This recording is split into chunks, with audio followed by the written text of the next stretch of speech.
وَإِذْ قَالُوا اللَّهُمَّ إِنْ كَانَ هَذَا هُوَ الْحَقَّ مِنْ عِنْدِكَ فَأَمْطِرْ عَلَيْنَا حِجَارَةً مِّنَ السَّمَاءِ أَوْ ائْتِنَا بِعَذَابٍ أَلِيمٍ۔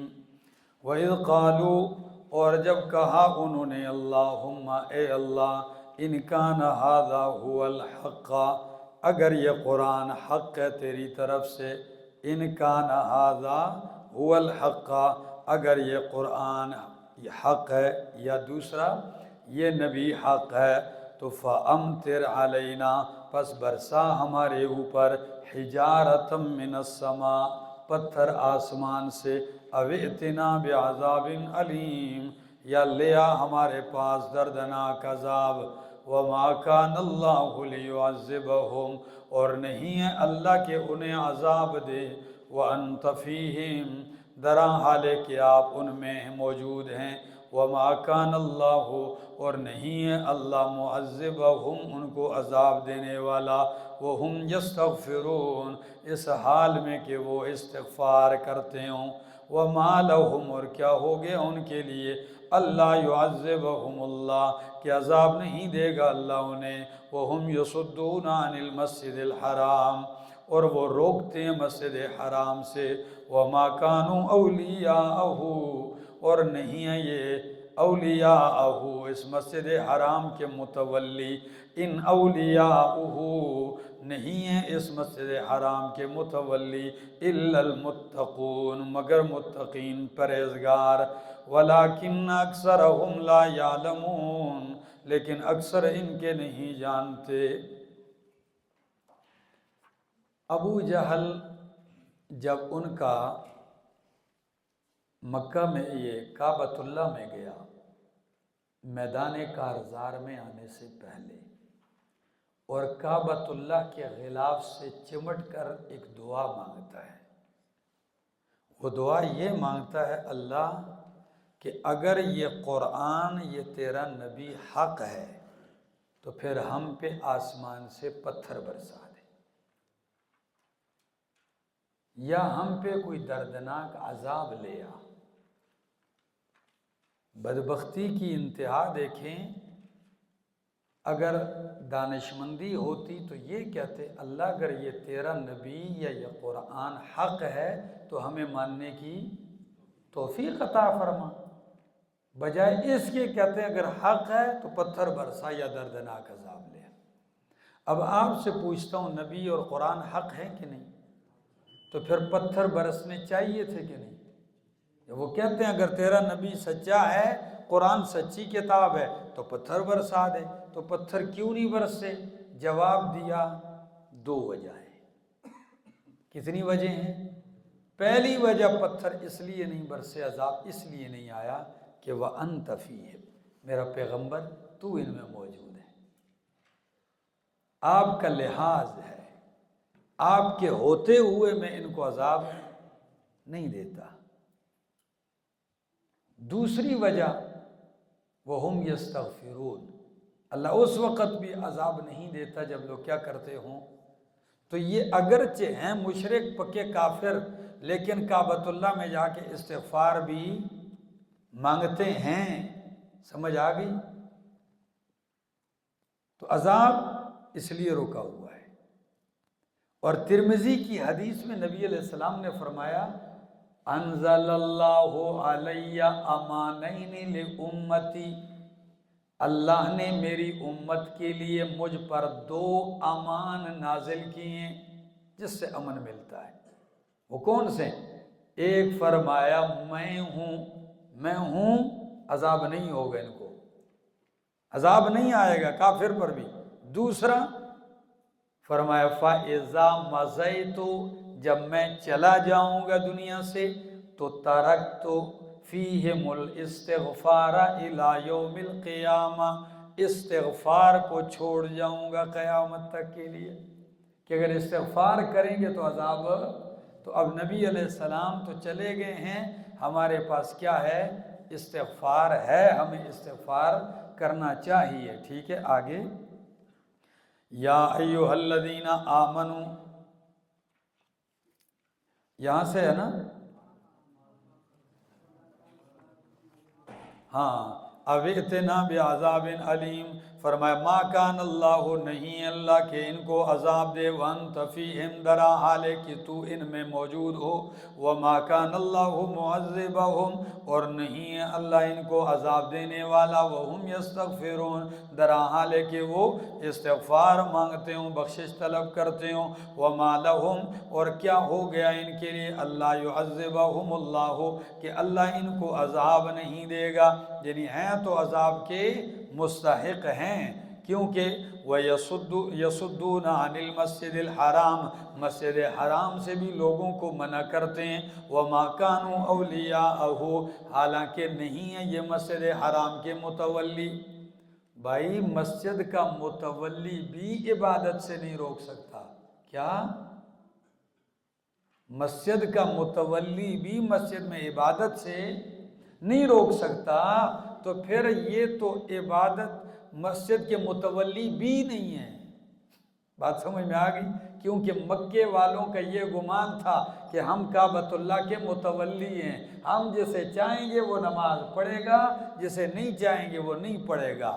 فرمایا یہ روکتے ہیں مسجد حرام سے، وما کانوا اولیاءہ، حالانکہ نہیں ہیں یہ اولیاءہ مسجد حرام کے متولی، ان اولیاءہ الا المتقون، نہیں ہے اس کے متولی مسجد حرام کے مگر متقین پرہیزگار، ولیکن اکثرہم لا یعلمون، لیکن اکثر ان کے نہیں جانتے، وما کان صلاتہم عند البیت الا مکاء وتصدیہ، اوروں کو روکتے ہیں، خود ان کی نماز کا حال کیا ہے؟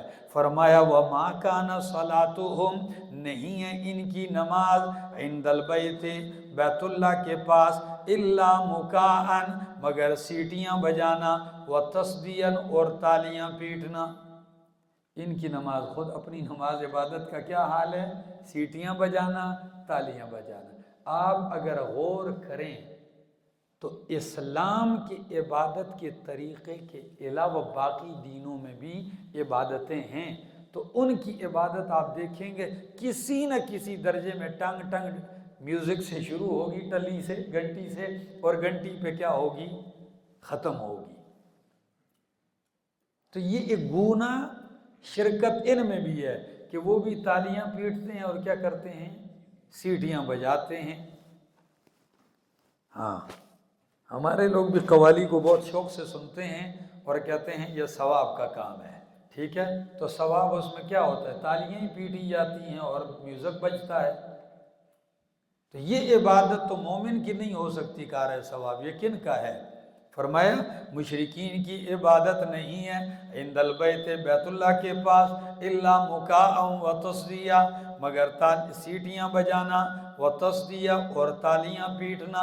دوسرا معنی میرے شیخ کرتے ہیں کہ تالیاں بجانا اور سیٹیاں بجانا ہی عبادت نہیں، جس طرح تالیاں بجانا، سیٹیاں بجانا ایک فضول کام ہے، عبث کام ہے، اس طرح مشرکین کی عبادت بھی فضول اور عبث ہے، کوئی فائدہ نہیں ہونے والا ان کو عبادت سے۔ فرمایا فذوقوا العذاب، پس کہا جائے گا ان سے چکھو عذاب کو، بما کنتم تکفرون، بوجہ اس کے کہ جو تم کفر کرتے تھے، ان الذین کفروا، بے شک وہ لوگ جنہوں نے کفر کیا، ينفقون اموالہم، خرچ کرتے ہیں اپنے مالوں کو، لیصدوا عن سبیل اللہ، تاکہ اللہ کے راستے سے روکیں، فسینفقونہا، پس ان قریب یہ خرچ کریں گے اس کو، ثم تکون علیہم حسرتا، پھر ہو جائے گا ان کا یہ مال خرچ کرنا ان کے اوپر حسرتاً، حسرت اور افسوس کا سبب، ثم یغلبون، پھر یہ مغلوب کیے جائیں گے۔ فرمایا والذین کفروا الی جہنم یحشرون، وہ لوگ جنہوں نے کفر کیا جہنم ہی کی طرف اکٹھے کیے جائیں گے، ہانکے جائیں گے۔ میری طرف دیکھو ذرا دوستو، فرمایا یہ تو مال خرچ کرتے ہیں اس لیے کہ اللہ کے راستے سے روکیں، دین کے خلاف۔ یہ اشارہ ہے کہ جب مکہ سے 1000 کا لشکر چلا، کتنے ہیں؟ 1000 کا لشکر بدر کے مقام پہ مسلمانوں کے خلاف لڑنے کے لیے، تو آپ کو پتہ ہے یہ کئی دن کا وہاں قیام تھا، کوئی منٹ میں آنا جانا تو نہیں تھا، راستے میں کئی دن لگنے ہیں، وہاں قیام پڑھنا ہے، وہاں رہنا ہے۔ تو اب 1000 کے لشکر کے کھانے کا کون انتظام کرے گا؟ 1000 آدمیوں کے گھوڑے اور اونٹوں کا اور ان کی خوراک کا کیا انتظام ہوگا؟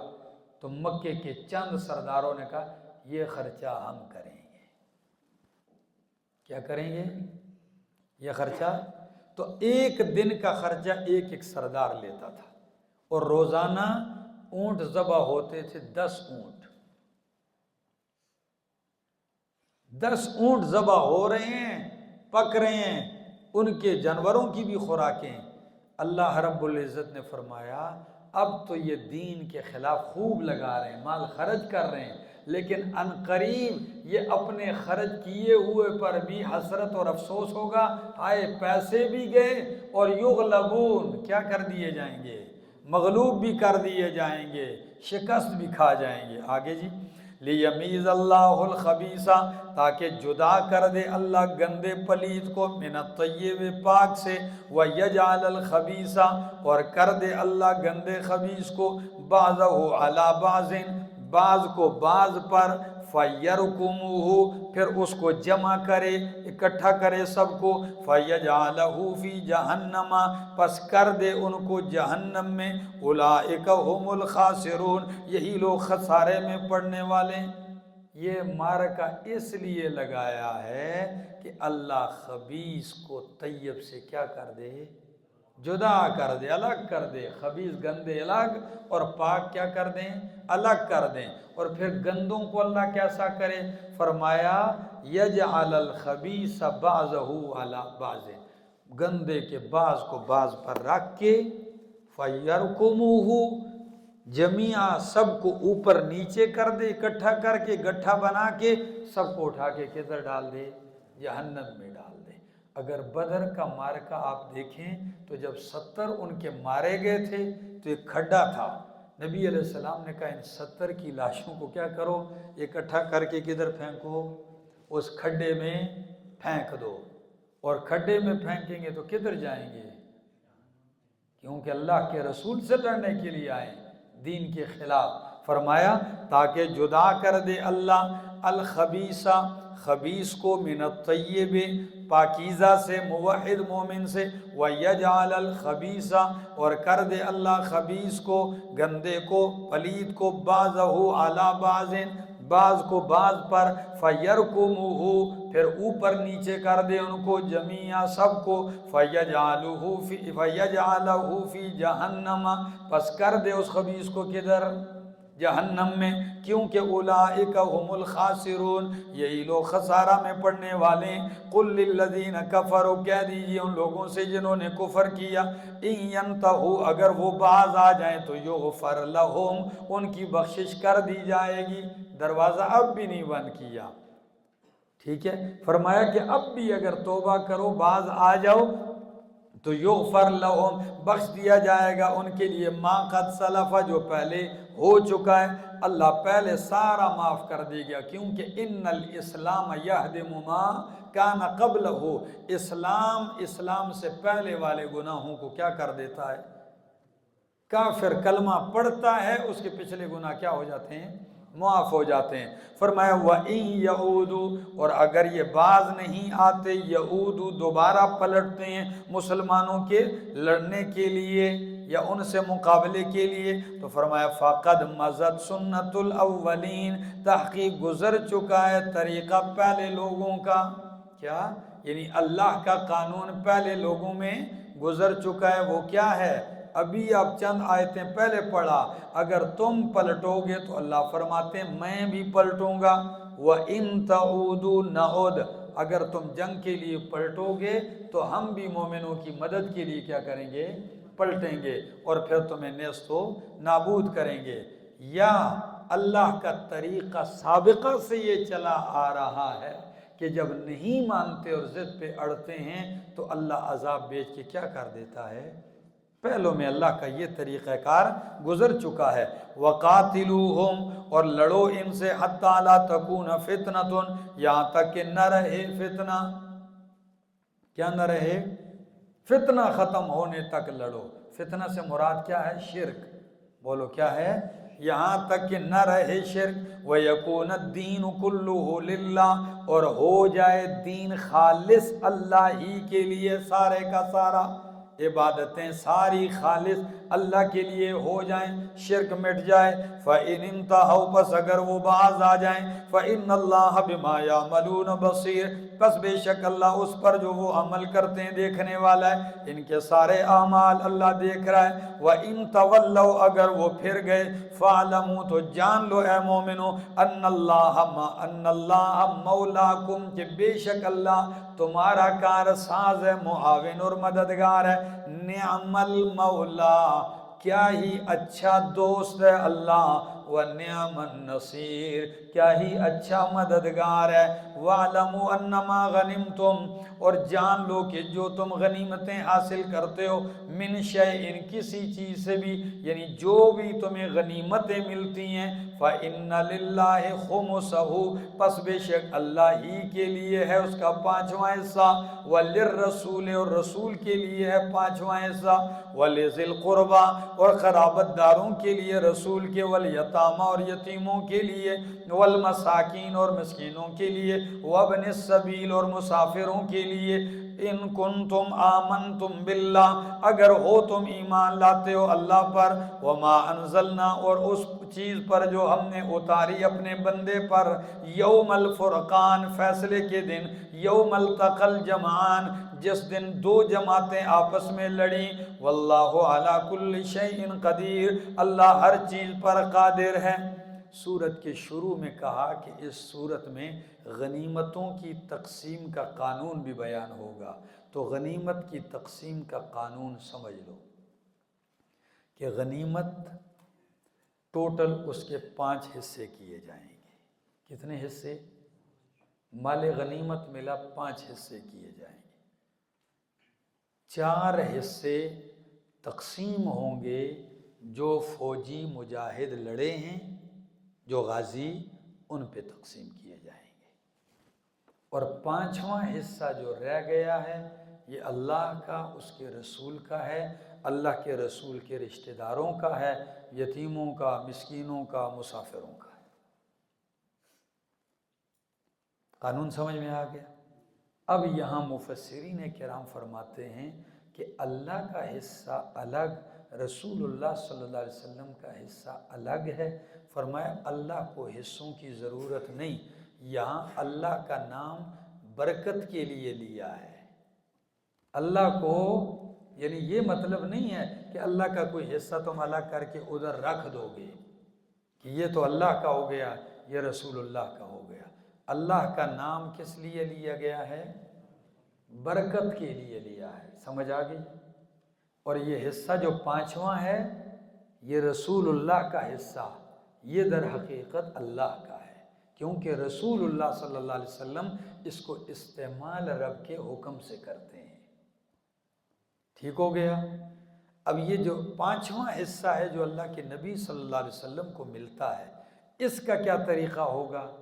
فرمایا اس کا طریقہ یہ ہے، وہ بھی رسول اللہ صلی اللہ علیہ وسلم اپنے استعمال کے لیے، اپنے قریبی رشتہ داروں کے لیے، بنو ہاشم کو ملتا ہے، بنو عبد المطلب کو ملتا ہے، والیتامہ، یتیموں کو بھی اس میں سے ملتا ہے، مسکینوں کو بھی اس میں سے ملتا ہے، مسافروں کو بھی اس میں سے ملتا ہے۔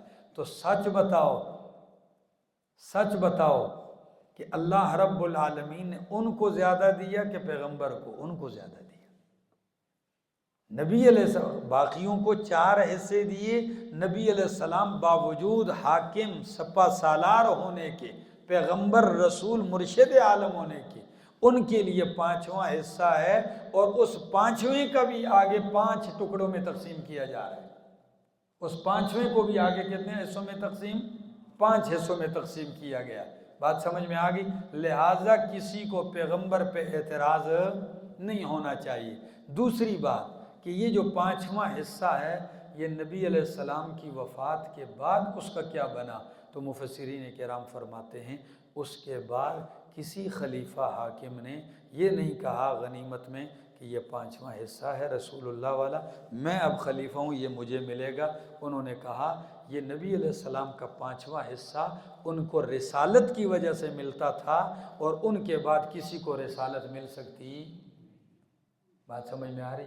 تو ایک طبقہ مفسرین اس کو نبی علیہ السلام کے ساتھ کیا کرتا ہے؟ خاص کرتا ہے۔ ٹھیک ہو گیا؟ آگے جی، اذ انتم فرمایا، اور اگر تم ایمان لاتے ہو اللہ پر اور اس چیز پر جو اللہ نے نازل کی اپنے بندے پر، یوم الفرقان، بدر کا ایک نام کیا ہے؟ یوم الفرقان ہے۔ ایک دن ایک خبریں سننے کے لیے بیٹھا ہوا تھا، تو ایک پروگرام چلا تھا، بڑی پہلے کی بات ہے، اس میں سوال آیا کہ غزوہ بدر کا کوئی دوسرا نام بتا دے تو اس کو موٹر سائیکل انعام میں ملے گا۔ ٹھیک ہے نا؟ نیچے نمبر چل رہا تھا، تو بندہ بیٹھے، میں نے کہا بھائی یوم الفرقان، وہ بیچارہ جو نمبر ادھر لکھا ہوا تھا ملا کے تھک گیا کہ ملتا ہی نہیں نمبر۔ تو یوم الفرقان بدر کا دوسرا نام ہے غزوہ فیصلے کا دن، کیونکہ حق اور باطل کا بہت بڑا مارکا اور فیصلہ کن مارکا ہوا۔ ٹھیک ہے؟ فرمایا فیصلے کے دن، یوم التقى الجمعان، جس دن لڑی دو جماعتیں۔ یہ کب ہوا؟ 17 رمضان المبارک سن 2 ہجری بروز جمعہ۔ ٹھیک ہے نا؟ آگے، واللہ علی کل شیء قدیر، اور اللہ ہر چیز پر قادر ہے۔ اذ انتم بالعدوۃ الدنیا، جب تم تھے مدینہ کے قریب والے کنارے پر، وہم بالعدوۃ القصویٰ، اور لشکر کافروں کا وہ تھے مدینہ سے، میدان جنگ کے یعنی مدینہ سے دور والے کنارے پر، والرکب اسفل منکم، اور قافلہ تم سے نیچے گزر گیا، قافلہ تم سے نیچے تھا۔ تو میں نے غزوہ بدر کا نقشہ کیا بتایا تھا کہ اصل میں تو مارکہ ہونا تھا کس کے ساتھ؟ قافلے کو، غنیمت کو حاصل کرنے جا رہے تھے تجارتی، تو قافلہ ابو سفیان کا نیچے بچ کے چلا گیا، اور یہ دونوں لشکر ایک کنارے پر مسلمان تھے جو مدینہ کے قریب تھا، اور دوسرا کنارہ جو مدینہ سے دور تھا اس پہ کون تھے؟ لشکر تھا ابو جہل کا، اور قافلہ نیچے سے جان بچا کے ساحل سمندر سے ہوتے ہوتے ہوئے چلا گیا۔ ٹھیک ہے نا؟ لینے گئے تھے قافلے کو، اور قافلہ چلا گیا، مقابلہ آ گیا کانٹے دار۔ ٹھیک ہے نا؟ کینسا؟ کانٹے دار۔ آگے فرمایا والرکب اسفل منکم، اور قافلہ تم سے نیچے تھا، ولو تواعدتم لاختلفتم فی المیعاد۔ دیکھو اللہ کی حکمتیں، فرمایا گئے تھے تم قافلے کے لیے تھے، اللہ نے صورت ہی ایسے بنا دی کہ 1000 کے لشکر سے تمہیں لڑا دیا۔ اگر ایسا نہ کرتا اللہ، تم وعدہ کر کے تو میدان میں لڑتے، طے کر کے، کبھی بھی یہ لڑائی نہ ہوتی کہ وہ ادھر سے اعلان ہوتا تم ادھر سے اعلان کرتے، طے کر دیتے تو میعاد میں اختلاف کرتے، لیکن اللہ نے صورت ہی ایسی بنا دی کہ بھائی ہو گیا فیصلہ۔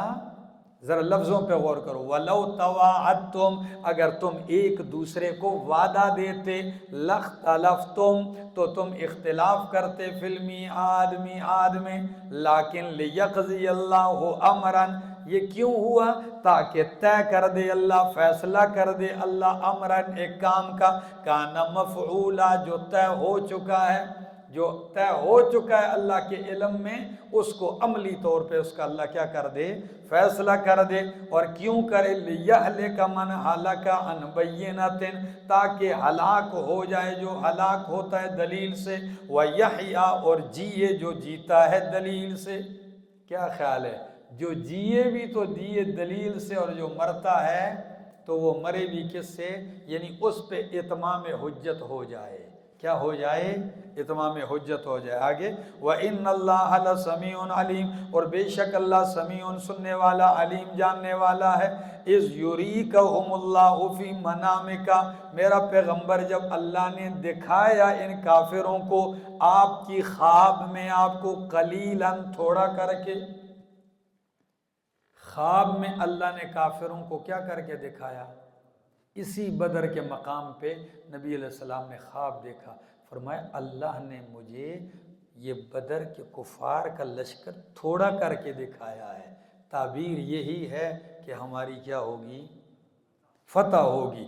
فرمایا وَلَوْ أَرَاكَهُمْ كَثِيرًا، اللہ اگر دکھا دیتا ان کو آپ کی خواب میں کثیرا زیادہ، تو لَفَشِلْتُمْ، تم ہمت ہار جاتے، کمزور ہو جاتے، وَلَتَنَازَعْتُمْ فِي الْأَمْرِ، اور تم اپنے معاملے میں اختلاف کرتے، جھگڑ پڑتے کہ لڑنا چاہیے یا نہیں چاہیے، وَلَكِنَّ اللَّهَ سَلَّمَ، لیکن اللہ نے تمہیں بچا لیا، اختلاف سے بھی بچا لیا، کم ہمتی سے بھی بچا لیا، بے شک اللہ سینوں کے راز جاننے والا ہے۔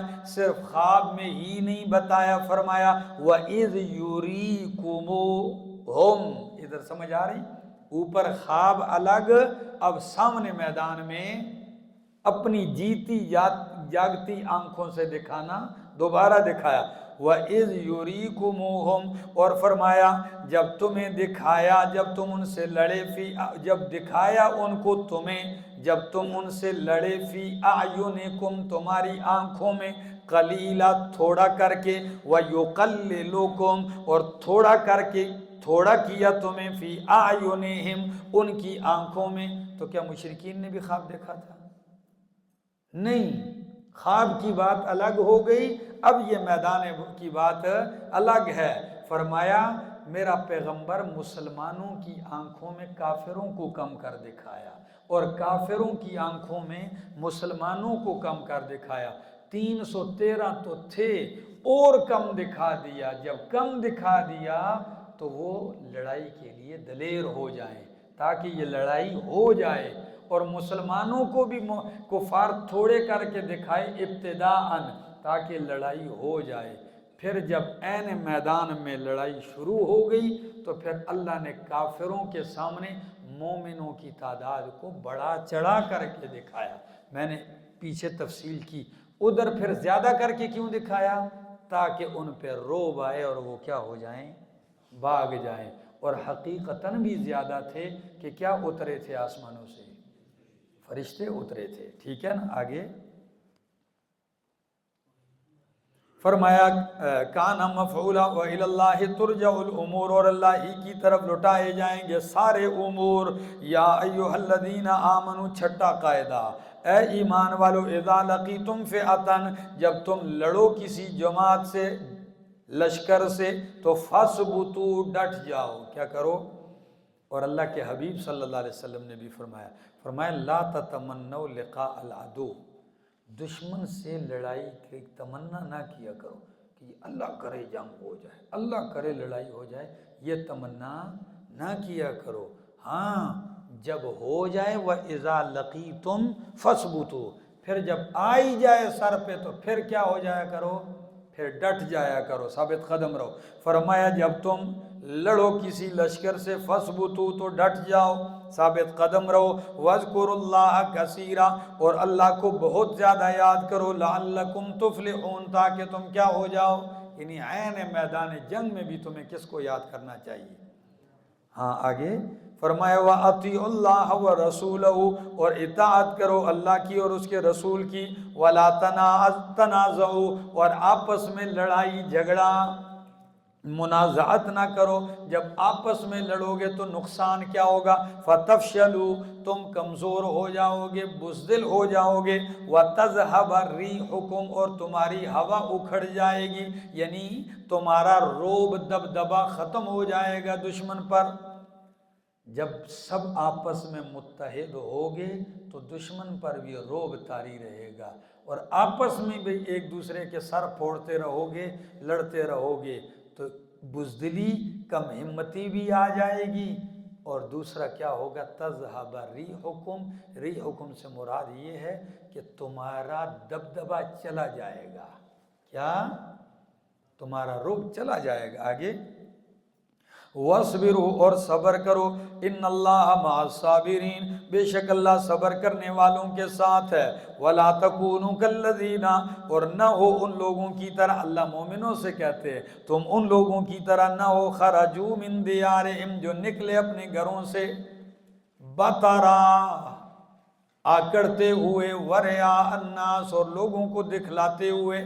بطرن اور ریان مصدر ہے لیکن معنی اس میں فاعل والا کر لو وہ بھی چلے گا، ٹھیک ہے. تو وہ ایسے ہوگا نہ وہ ان لوگوں کی طرح جو نکلے اپنے گھروں سے بطرن آکڑنے والے، ورعاء الناس اور دکھلاوا کرنے والے، وَيَصُدُّونَ عَن سَبِيلِ اللَّهِ اور روکتے تھے اللہ کے راستے سے.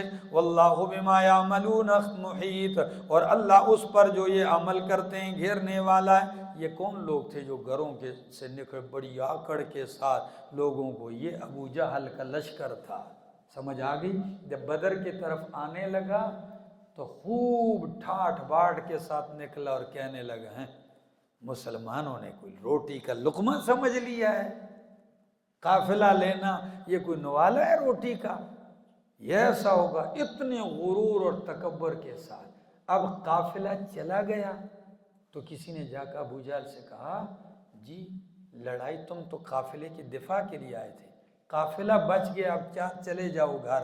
کہتا ہے قافلہ تو بچ کے چلا گیا لیکن مسلمان بچ کے نہیں جائیں گے، آج ادھر فیصلہ کر کے جاؤں گا. تو فیصلہ کرنے آیا تھا، اللہ نے اس کا فیصلہ ادھر کر دیا، ٹھیک ہے نا؟ سمجھ آئی؟ فرمایا ان لوگوں کی طرح نہ ہو جو نکلے گھروں سے آکڑنے والے، دکھلاوے کرنے والے اور روکتے ہیں اللہ کے راستے سے. اللہ گھیرنے والا ہے ان کے اس کو جو وہ عمل کرتے ہیں. وَإِذْ زَيَّنَ لَهُمُ الشَّيْطَانُ أَعْمَالَهُمْ جب ان کے لیے مزین کر دیے شیطان نے ان کے اعمال. وقال اور کہا لا غالب لکم اليوم آج کے دن تم پہ کوئی غالب آنے والا نہیں ہے لوگوں میں سے. وَإِنِّي جَارٌ لَكُمْ اور میں تمہارا پناہ گزین، میں تمہارا پڑوسی ہوں، یعنی میں تمہارے ساتھ ہوں. یہ کب ہوا؟ بدر کا جب میدان ہے نا، 313 نہتے، 70 اونٹ، 2 گھوڑے، 6 زرے، یہ بالکل نہتے عاجزوں کی ٹولی کھڑی ہے. ادھر سامنے 1000 کا لشکر کھڑا ہے اسلحے سے لیس.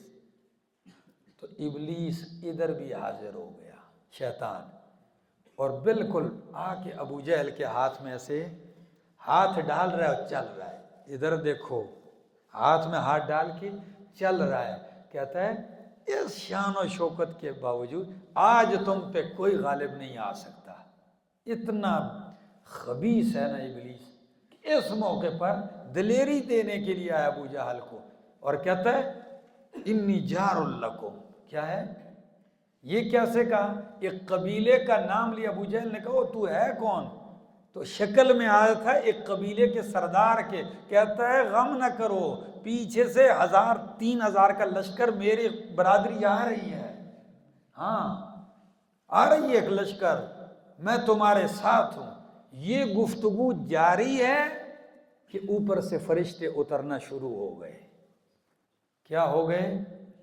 اور جب ان 2 لشکر سامنے ہو گئے مسلمانوں کے اور مشرکوں کے، جیسے ہی ان 2 لشکروں نے سامنے ایک دوسرے کو دیکھ لیا تو ابلیس کی نظر جب پڑ گئی فرشتوں پر، ہاتھ چھوڑا رہا ہے. ابو جہل کہتا ہو کدھر جانے ہیں؟ وہ پکڑ رہے ہاتھ، یہ ہاتھ چھوڑا رہے اس کو اور بھاگ رہا ہے. انہیں پکڑا کدھر جا رہے؟ ہاتھ ایسے چھنڈے سے. الفاظ دیکھو قرآن کہتا ہے فَلَمَّا تَرَاءَتِ الْفِئَتَانِ پس جب دیکھنے لگی دونوں جماعتیں ایک دوسرے کو تو نَكَسَ عَلَىٰ عَقِبَيْهِ ہاں پھرا پیچھے کی اپنی ایڑیوں کے بل. کیسے لوٹا؟ ہاں پلٹا اپنی ایڑیوں کے بل. ہاں پشتو میں اس کے لیے لفظ استعمال کریں پوندی پشا لگے دے وہ. ہاں پلٹا اپنی ایڑیوں کے بل. وقال اور کیا کہا انی بریء منکم میں تم سے کیا ہوں. تھوڑی دیر پہلے تو کہتا ہے میں تمہارے ساتھ ہوں، اب کیا کہتا ہے میں تم سے بری ہوں. کیوں؟ انی ارا ما لا ترون میں وہ کچھ دیکھ رہا ہوں جو تم کیا دیکھ رہا تھا. جبریل کو دیکھا نا تو پھر ادھر پاؤں کہاں ٹھہرا سکتا تھا، ایسے بھاگتا جا رہا ہے. اللہ اکبر. اور ادھر میرے محبوب پیغمبر کا کیا حال ہے پتہ ہے؟ ایک چھپر کے نیچے آپ کھڑے ہیں، ہاتھ اٹھائے ہوئے ہیں اور چادر آپ کے کندھوں پر ہے، اور بار بار کہتے ہیں اللہم ان تہلک ہذہ العصابۃ لن تعبد فی الارض ابدا۔ اللہ یہ میری ساری زندگی کا نچوڑ ہے صحابہ، اگر آج یہ مارے گئے تیرا نام لینے والا کوئی نہیں رہے گا، تیری توحید کے ساتھ تیری بندگی کوئی نہیں کرے گا۔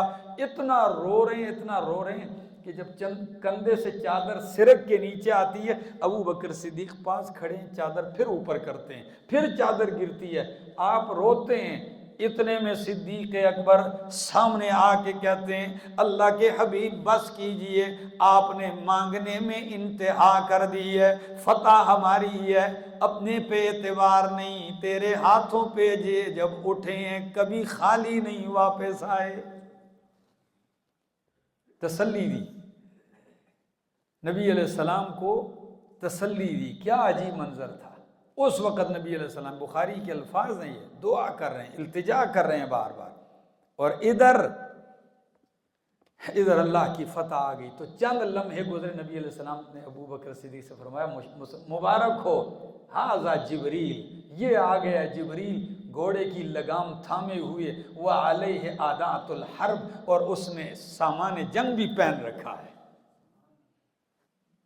سامان جنگ پہن کے جبریل آ گیا ہے، خوش ہو جاؤ۔ سمجھ آ گئی؟ تو ادھر یہ حال تھا، ادھر ابلیس کا ہاتھ چھڑا کے کہتا ہے انی ارا ما لا ترون، بے شک میں وہ دیکھ رہا ہوں جو تم نہیں دیکھ رہے، انی اخاف اللہ، میں ڈرتا ہوں اللہ سے۔ جی کیسا روب آیا، کہتا ہے انی اخاف اللہ، میں اللہ سے ڈرتا ہوں۔ آگے واللہ شدید العقاب، اور اللہ سخت عذاب والا ہے۔ اذ یقول المنافقون، بھائی جب وہ بندے آ جائیں تو علی مجھے بتانا ہے، اچھا ہاں یہ نہ ہو میں چلتا رہوں۔ تو فرمایا اذ یقول المنافقون، جب کہا منافقوں نے، والذین فی قلوبہم، اور ان لوگوں نے جن کے دلوں میں شک کی بیماری ہے، مرض، شک کی بیماری ہے، غر ہؤلاء، دھوکے میں ڈالا ہے ان مسلمانوں کو، دینہم، ان کے دین نے۔ منافقین اور شک کے مریض وہ مسلمانوں کے بارے میں کیا کہتے تھے؟ ان کو ان کے دین نے دھوکے میں ڈالا ہے، مرنے کے لیے تیار ہیں، نہ دیکھتے ہیں جگہ تو نہ کیا دیکھتے ہیں۔ تو یہ ان کو ان کے دین نے، فرمایا دین نے دھوکے میں نہیں ڈالا، ان کا بھروسہ اللہ پر ہے۔ کس پر ہے؟ ہاں، فرمایا وَمَن يَتَوَكَّلْ عَلَى اللَّهِ، جو بھروسہ کرتا ہے اللہ پر، فَإِنَّ اللَّهَ عَزِيزٌ حَكِيمٌ، پس بے شک اللہ زبردست ہے، حکیم، حکمتوں والا ہے۔ وَلَوْ تَرَىٰ إِذْ يَتَوَفَّى الَّذِينَ، اور اگر تو دیکھ لے جب وفات دیں گے ان لوگوں کو جنہوں نے کفر کیا، الملائکۃ، فرشتے، یعنی جب ان کی روحیں قبض کرنے لگیں گے فرشتے، اگر آپ وہ منظر دیکھ لیں کیا منظر ہوگا؟ یضربون وجوہہم، ماریں گے ان کے چہروں پر، یا مارتے ہیں ان کے چہروں پر، وادبارہم، اور ان کی پشتوں پر، اور کہتے ہیں ذوقوا عذاب الحریق، چکھو جلنے کا عذاب۔ کیسا عذاب؟ جلنے کا عذاب چکھو۔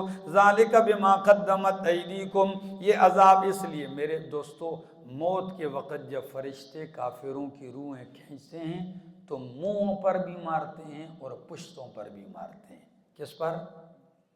تو آپ بتاؤ، موت کا فرشتہ روحیں لے اور ان کے منہ پر مارے اور ان کی پشت پر، تو آپ کہیں گے فرشتہ منہ پہ مارے تو منہ سالم رہے مردے کا، بگڑ نہ جائے اسی وقت؟ اس کی روح کو یہ تکلیف شروع ہو جاتی ہے۔ سمجھ آ رہی؟ یعنی یہ برزخ کے عذاب کی ابتدا ہے، جس کو قبر کا عذاب کہتے ہیں۔ اسی وقت سے کیا ہو جاتا ہے؟ شروع ہو جاتا ہے۔ فرشتے اس کے منہ کو بھی مارتے ہیں، اور اس کی، اگرچہ اس کی پیٹھ آپ کے سامنے تو چارپائی پہ پڑی ہوتی ہے، بیڈ پہ لیٹا ہوا ہوتا ہے، سمجھ آ رہی ہے، لیکن فرشتے کیا کر رہے ہوتے ہیں؟ مار رہے ہوتے ہیں۔ اور اس وقت کہتے ہیں یہ ہماری مار تو الگ ہے، آگے کدھر جانا ہے تو نے؟ ہاں آگے جانا ہے تو نے، ذوقوا عذاب الحریق، چکھو جلنے کا عذاب۔ ٹھیک ہے آگے، ذالک بما قدمت ایدیکم، یہ عذاب یہ سزا اس وجہ سے کہ جو تمہارے ہاتھوں نے آگے بھیجا ہے، وَأَنَّ اللَّهَ لَيْسَ بِظَلَّامٍ لِّلْعَبِيدِ، اور اس وجہ سے کہ بے شک اور یہ کہ اللہ ظلم کرنے والا نہیں ہے اپنے بندوں پر۔ کَدَّأْبِ آلِ فِرْعَوْنَ، کَدَّأْبِ آلِ فِرْعَوْنَ میں نے لکھوایا تھا لفظ، دَأْبُهُمْ کَدَّأْبِ آلِ فِرْعَوْنَ، امام آلوسی کہتے ہیں حال هؤلاء الکفار فی استحقاق العذاب و کفرہم، عذاب کے مستحق ہونے میں اور کافر ہونے میں یہ کس کی طرح ہو گئے ہیں؟ بولو، آل فرعون کی طرح ہو گئے۔ ان کی حالت آل فرعون کی حالت کی طرح ہے اور ان لوگوں کی طرح جو ان سے پہلے گزرے۔ کفروا بآیات اللہ، انکار کیا انہوں نے اللہ کی آیتوں کا۔ فرمایا فَأَخَذَهُمُ اللَّهُ بِذُنُوبِهِمْ، پس پکڑ لیا اللہ نے ان کو ان کے گناہوں کی وجہ سے۔ ان اللہ قوی شدید، بے شک اللہ قوی قوت والا ہے، طاقت والا ہے، شدید العقاب سخت عذاب والا ہے۔ ذالکا، یہ سخت سزائیں بے اس وجہ سے، بے ان اللہ، کہ بے شک اللہ لم یکو مغیرا، نہیں ہے بدلنے والا، نعمتاً اپنی نعمت کو، انعامہا علی قوم، جو اس نے کی ہو کسی قوم پر، حتی یغیروا، یہاں تک کہ وہ بدل ڈالیں، ما وہ احکام، بے انفسہم، جو ان کی جانوں کے ساتھ ہیں۔ وَأَنَّ اللَّهَ سَمِيعٌ عَلِيمٌ، اور بے شک اللہ سننے والا جاننے والا ہے۔ آپ کے ذہن میں آئے گا کہیں اللہ نے ان سے نعمتیں ویسے ہی لے لی، یہ عذاب، یہ سختیاں، یہ نعمتوں کا لے لینا، یہ اللہ نے محض ویسے ہی لے لیا ہے؟ فرمایا نہیں، اللہ کا قانون یہ نہیں ہے۔ اللہ کسی نعمت کے، جب وہ نعمت کسی قوم پہ کر دے، اللہ اس کو متغیر یعنی لیتا نہیں، ہٹاتا نہیں، ختم نہیں کرتا، جب تک کہ وہ قوم وہ چیز نہ بدل دے جو ان کے دلوں میں، ان کے جانوں پر ہے، یعنی احکام، عقیدہ، ٹھیک ہے؟ تو اللہ نعمت کرتا ہے، اس نعمت کا تقاضا کیا ہوتا ہے؟ اللہ کے سامنے عاجزی اور اللہ کا شکر ادا کرنا اور رب کے احکام بجا لانا۔ جب تک یہ اس کو نہیں بدلتے اللہ نعمت چھینتا، اور جب یہ اللہ کے احکام کو، یعنی نعمت کا تقاضا شکر تھا، شکر کے بجائے ناشکری کی تو نتیجہ کیا نکلا؟ اللہ نعمت سے کیا کر لیتا ہے؟ چھین لیتا ہے۔ آگے جی، کَدَّأْبِ آلِ فِرْعَوْنَ، ان کی حالت فرعونیوں کی حالت کی طرح اور ان لوگوں کی طرح جو ان سے پہلے گزرے ہیں۔ کَذَّبُوا بِآیَاتِ رَبِّهِمْ، جھٹلایا انہوں نے رب کی آیتوں کو، فَأَهْلَكْنَاهُمْ، پس ہم نے ان کو ہلاک کیا ان کے گناہوں کی وجہ سے اور غرق کیا آل فرعون کو۔ وَكُلٌّ كَانُوا ظَالِمِينَ، سارے کے سارے ظالم تھے۔ إِنَّ شَرَّ الدَّوَابِ، بے شک بدترین جاندار جانور، عند اللہ، اللہ کے ہاں، دواب زمین پہ چلنے والے، تو زمین پہ چلنے والے سب سے بدترین جانور، الذین، وہ لوگ ہیں، کفروا، جنہوں نے کفر کیا، فہم لا یؤمنون، پس وہ ایمان نہیں لاتے۔ اس زمین پہ تو سور بھی چل رہا ہے، اس زمین پہ تو بندر، کتے، خنزیر بھی چل رہے ہیں، لیکن جو اللہ کی آیتوں کا انکار کرتے ہیں، کفر کرتے ہیں، ایمان نہیں لاتے، اللہ فرماتے ہیں میرے نزدیک یہ سب سے کیا ہیں؟ یہ ان سے بھی بدتر ہیں۔ ان شر الدواب عند اللہ الذین کفروا فہم لا یؤمنون، الذین، وہ لوگ، عاہدتم منہم، جن سے تم نے کیا کیا؟ معاہدہ کیا، بس۔